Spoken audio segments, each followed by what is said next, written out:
पद्म पुराण ग्रंथ के माध्यम से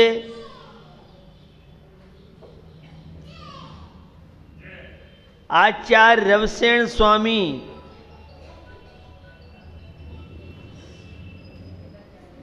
ने एक बहुत सुंदर कारिका के द्वारा वर्णन किया है। अथासौ भगवान ध्यानी शातकुंभ प्रभः प्रभो हिताय जगते कर्तु दान धर्म समुद्यतः। सुवर्ण के समान प्रभा के धारक ध्यानी भगवान ऋषभ देव जगत के कल्याण के निमित्त दान धर्म की प्रवृत्ति करने के लिए उद्यत हुए। जिज्ञासा यह रहती है लोगों की कि तीर्थंकर तो शक्तिशाली होते हैं और दीक्षा लेने के बाद अगर आहार नहीं ले तो भी काम चल सकता है। महामुनि ऋषभ देव की बात आपसे कर रहा हूं। केवल ज्ञान से पहले सब व्यवस्थाएं होती हैं। दिगंबर जैन धर्म के अनुसार केवल ज्ञान होने के बाद उन्हें आहार की आवश्यकता नहीं होती है। लेकिन दूसरा पक्ष है, श्वेतांबरों में कवलाहार की व्यवस्था है। ये दिगंबर और श्वेतांबर में मान्यता में अंतर है। तो ऋषभ देव चाहते तो बिना आहार के रह सकते थे, लेकिन इस दान तीर्थ की प्रवृत्ति और अन्य मुनिराज किस तरह से साधना रत रह सकते हैं, इसलिए उन्होंने इस आहार परंपरा राजा श्यांस को जब श्रेय है, लेकिन मुनिराज की रत्नत्रय की साधना निर्विघ्न हो सके अन्य मुनिराज की, इसलिए वे आहार के लिए उद्यत हुए। आज आपने 1 से 28 जी अर्घ चढ़ा करके हो गए कि होने हैं? अभी आधे हुए महाराज। होने हैं। तो 1 से 28 अर्घों के माध्यम से सिद्ध परमेष्टि का गुणगान करेंगे। वे आलोचना पाठ की पंक्तियों की ओर आपका ध्यान दिलाना चाहता हूं। समरंभ समारंभ आरंभ मन बचतन कीने प्रारंभ का मोदन करके क्रोधादि चतुष्ट धर के 7-8 जो इन भेदन ते अग कीने पर छेदन ते। आलोचना पाठ में यह पंक्ति बहुत मार्मिक है। हर ग्रस्त व्यक्ति को एक बार आलोचना पाठ अवश्य पढ़ना चाहिए। प्रसंग नहीं है आलोचना पाठ का। बहुत तरह की मुझे सैद्धांतिक चर्चाएं, बहुत तरह के वाद के जो विषय हैं जिनको लेके स्वाध्याय प्रेमी आज भ्रमित हो रहे हैं। केवल कल का दिन ही आपके बीच में है और अर्घ निरंतर बढ़ते जाएंगे। तो माला में 1 से 8 दाने क्यों होते हैं? पहले तो आलोचना पाठ जो पाप किए जाते हैं, इनमें धवलाकार वीरसेन स्वामी तो आचार्य अकलंक स्वामी का राजवार्तिक, तो गोमठ सार कर्मकांड जीवकांड आचार्य नेमिचंद स्वामी और कर्म सिद्धांत को लेके 40 वॉल्यूम हैं। जरूरी नहीं है हमने कोई पाप का बंद किया है उसका फल मिले ही मिले, बहुत तरह की व्यवस्था है। निंदा गर्रा पश्चाताप करके पाप को हल्का आप कर सकते हैं, बिना फल दिए भी कर्म नष्ट हो सकते हैं। बहुत तरह की कर्म सिद्धांत की व्यवस्था है। तो जो भी अगर जानबूझ करके पाप करते हैं तो ज्यादा पाप कर्म का फल मिलेगा, और अनजाने में अज्ञात भाव में अगर कोई गलती करती है तो उसका फल बहुत कम मिलता है। जैसी कषाय आपके पास हो तो आलोचना पाठ करने से दिन भर में जो पाप लगते हैं उसकी निंदा कर रहा। आप तो राजधानी एक्सप्रेस और प्लेन में चलते हो, आलोचना पाठ कब पूरा हो जाता है, जब पूरा होता है तब पता पड़ता है। लेकिन एक एक पंक्ति बहुत महत्वपूर्ण है, और मुझे अपेक्षा है इस सिद्ध चक्र महामंडल विधान में जितने इंद्राणी बैठे हैं 24 घंटे में एक बार आलोचना पाठ करेंगे, ये नियम लें तो मुझे लगता है सिद्ध चक्र महामंडल विधान की भी सार्थकता सफलता हो सकती है। जो नहीं करते हैं उनकी विशेष रूप से मैं कहना चाहता हूं। समरंभ जो 1 से 8 28 अर्घ चढ़ाएंगे उसमें 1 से 8 पाप दिन भर में होते हैं।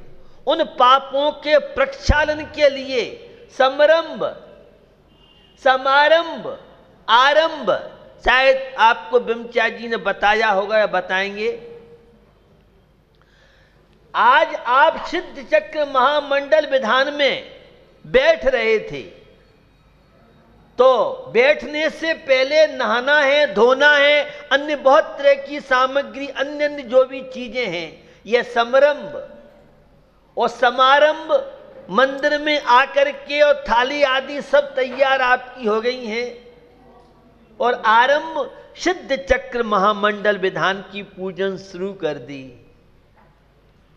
यह है पड़गाहन करने की भावनाएं जब से जिस परिवार में शुरू होती हैं, आपके अकाउंट में बिना खाता खोले ही पुण्य परमाणु। जब से आपने ये भावना भाई साली मार्ग में महाराज आएंगे तो हम तो अपने द्वारे पे पड़गान करेंगे, शुद्ध भोजन करेंगे, तभी से आपके यहाँ वह प्रशस्त प्रकृतियां मुनराज का चौके में आहार हो या न हो, लेकिन चौके जिसने लगाया है, जितने लोगों की भावनाएं जुड़ी हैं, 7 से पुण्य का संचय पड़गान करने वाले लेते हैं। मैं कभी कभी सोचता हूं पड़गान की जो विधि है हमारे आचार्यों ने कितनी महत्वपूर्ण, पूरी वैज्ञानिक प्रक्रिया, आदमी कितने टेंशन में हो, कितने तनाव में हो, लेकिन जब आहार के समय पड़गाता है उस समय सारे विकल्प केवल पड़गान वालों के नहीं, जितने लोग आहार देखते हैं, समरंभ समारंभ आरंभ में तो मैंने पुण्य कार्य के लिए किया, ऐसे ही पाप कार्य के लिए समरंभ कर रहे हैं। पिक्चर हॉल में जा रहे हैं, हिंसा के अन्य कोई कार्य कर रहे हैं, सांसारिक कोई भी कार्य कर रहे हैं, मुनराज का पड़गान करते हैं, चौका लगाती हैं, जो भोजन बनाती हैं वह तो आपकी विशुद्धि कारण बनेगा, और घर गृहस्थी के लिए जो भोजन आप बनाती हैं उसमें आरंभ है, परिग्रह है, सब चीजें हैं। तो समरंभ समारंभ आरंभ अच्छे कार्यों में अगर करते हैं तो पुण्य का संचय, सांसारिक कार्य में है तो पाप का संचय। कृत कारित अनुमोदना, स्वयं विधान में बैठना, पड़गान स्वयं करना, और दूसरे लोगों को आहार देने की प्रेरणा करना, तो इसका भी पुण्य प्रशस्त प्रकृति हमें सहज में मिलती है। स्वयं करना, दूसरों से कराना, और जो कर रहे हैं धन्य हैं। हम तो नहीं बैठ पाए विधान में, ये पुण्यशाली हैं विधान में बैठ करके और लाभ ले रहे हैं, ये अनुमोदना अच्छे कार्यों की। आहार देने वाले हम नहीं दे पा रहे हैं, लेकिन जो दे रहे हैं वे बहुत सौभाग्यशाली हैं। हर लगे न फिटकई रंग चौखोई आ जाए। कितना सस्ता है जैन धर्म। लोग कहते हैं जैन धर्म बहुत कठिन है। मुझे लगता है जैन धर्म जैसा सरल सस्ता धर्म मिलना मुश्किल है, वो भी वैज्ञानिक दर्शन। जिस गली मोहल्ले में पड़गान होता है, उस अगर पड़ोसी आपका विरोधी भी है, उससे पता पड़ जाए महात्मा जी आ रहे हैं, तो वो भी आपको सहयोग करेगा। पूरे गली का, मोहल्ले का, पूरे घर का वातावरण, और जो नई बहू बेटी नहीं जानती है, बच्चे नहीं जानते हैं, उस मोहल्ले के जेनेत्र पूछते हैं, भाई क्या बात है, आज तुम्हारे यहाँ भीड़ कैसी थी, क्या कैसे है, तो बहुत तरह की जानकारी। हमारा कितना समय विकताओं से बचता है और प्रशस्त पुण्य कार्यों में लगता है। तो यह है कृत कारित अनुमोदना। गुणा कीजिए, 3 त्रिका 9 हो जाते हैं। संरंभ है, समारंभ है, आरंभ है। कृत कारित अनुमोदना, और मन से करना, वचन से करना और काय से करना।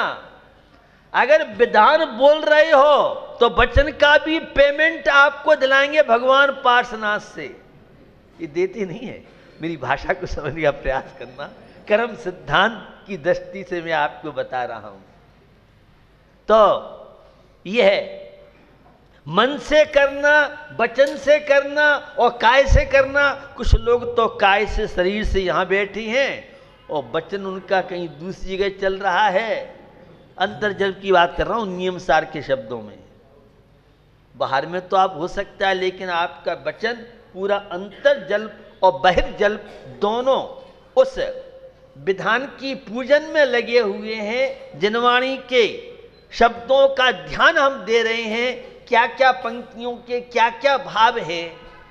तो यह है मन से, वचन से और काय से, इन तीनों के पेमेंट अलग मिलते हैं। नोतिया 27 हो गए, और 27 का क्रोध, मान, माया, लोभ, 4 कषाय।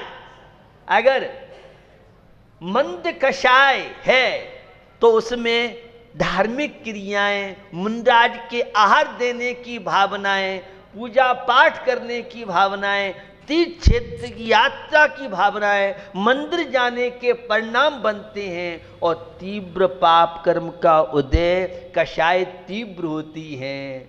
तो मंदिर में जाने के लिए टाइम नहीं है, वो बहुत दूर पड़ता है महाराज।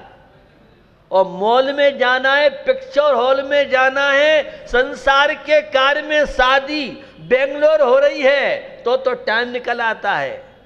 दिल्ली शादी हो रही है तो उसके लिए टाइम निकल आता है। वो सारी कटौती होगी तो धर्म और मंदिर के नाम से होगी।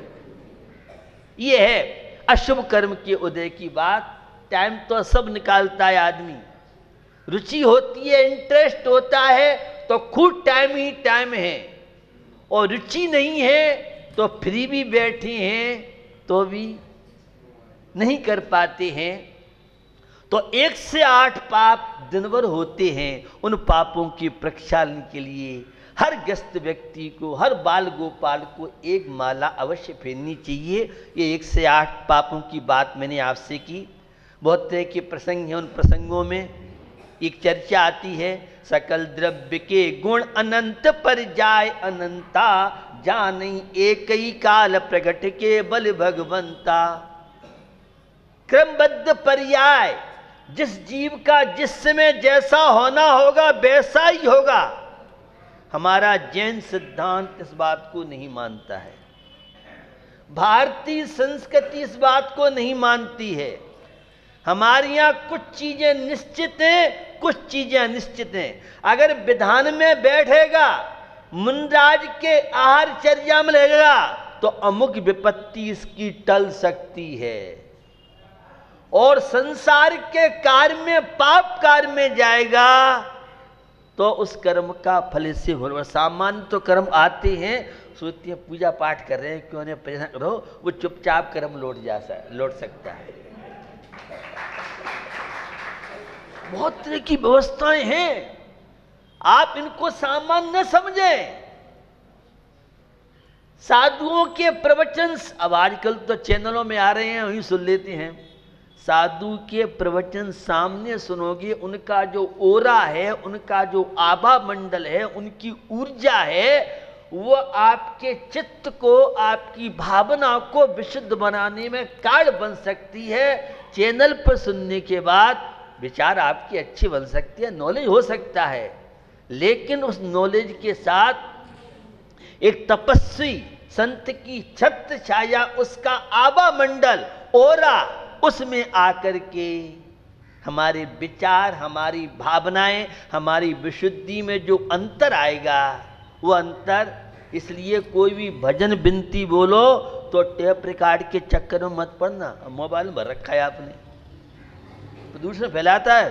और आप जो बोलोगे, आपके साथ अन्य जो बोलेंगे, उनका वह वचन योग, उनका वह मनोयोग, उनकी काय की प्रवृत्ति, वह जो शब्द आप बोलते हैं, आपकी कोशिकाएं, आपके हार्मोन्स, आपकी धमनियां, ये सब प्रभावित होती हैं। इसलिए भजन स्तुति आदि बोले, हमने बटन दबा दिया आराम से सुनने का बोला। ये तो कोई बीमार है, अस्वस्थ है, उसकी बात अलग है।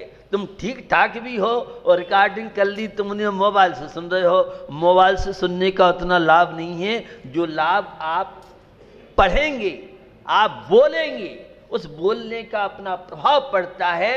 एक एक शब्द का हमारे मस्तिष्क पे, शरीर पर, भावनाओं पर, ये सारी बातें अब वैज्ञानिकों ने सिद्ध कर दी हैं। हमारे यहाँ तो सब बातें पहले से सारी बातें थी।